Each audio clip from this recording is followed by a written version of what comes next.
નમસ્કાર દર્શક મિત્રો, આશા ન્યૂઝ ગુજરાતીમાં આપનું સ્વાગત છે। સમાચારમાં વાત કરીએ તો બોડેલી એસટી ડેપોના નવીન વર્કશોપનું લોકાર્પણ કરવામાં આવ્યું। છોટાઉદેપુર સાંસદ જસુભાઈ રાઠવાની અધ્યક્ષતામાં નવીન વર્કશોપનું લોકાર્પણ કરવામાં આવ્યું હતું।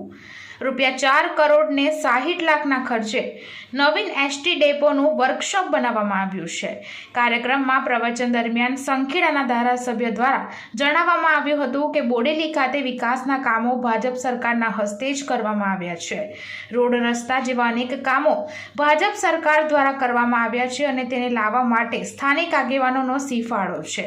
આમ બોડેલી ખાતે બનાવવામાં આવેલા એસટી ડેપોના વર્કશોપનું લોકાર્પણ ખૂબ જ ઉત્સાહ સાથે કરવામાં આવ્યું હતું।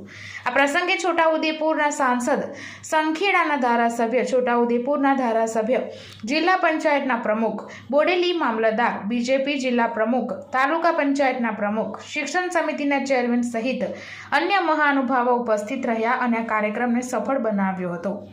બ્યુરો રિપોર્ટ જહીર સૈયદ સાથે Asha Gujarati news, Bodeli. ST bus માટેનું એક નવીન વર્કશોપ 4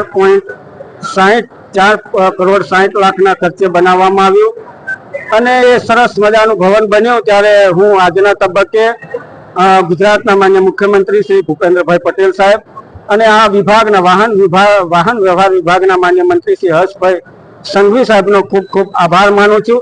અને આ ભવનના લોકાર્પણ પ્રસંગે આપણી વચ્ચે ઉપસ્થિત જિલ્લા પંચાયતના સન્માનિત પ્રમુખ આદરણીય મલકાબેન પટેલ, સંખેડા મત વિસ્તારના લોકપ્રિય ધારાસભ્ય આદરણીય બેસીભાઈ તરવી, છોટાઉદેપુર વિધાનસભા મત વિસ્તારના સન્માનિત ધારાસભ્ય આદરણીય રાજેન્દ્રસિંહ રાઠવા અને જિલ્લા ભારતીય જનતા પાર્ટીના પ્રમુખ આદરણીય ઉમેશભાઈ રાઠવા ઉપસ્થિત રહી ભવનનું લોકાર્પણ કરવામાં આવ્યું અને આજથી અહીંયા જે કંઈક સગવડો મળવાની છે, આધુનિક સગવડો, એનો સારો ઉપયોગ થાય અને એમાંય પ્રજા સહકાર આપે એવી શુભેચ્છા। વંદે માતરમ, ભારત માતા કી જય।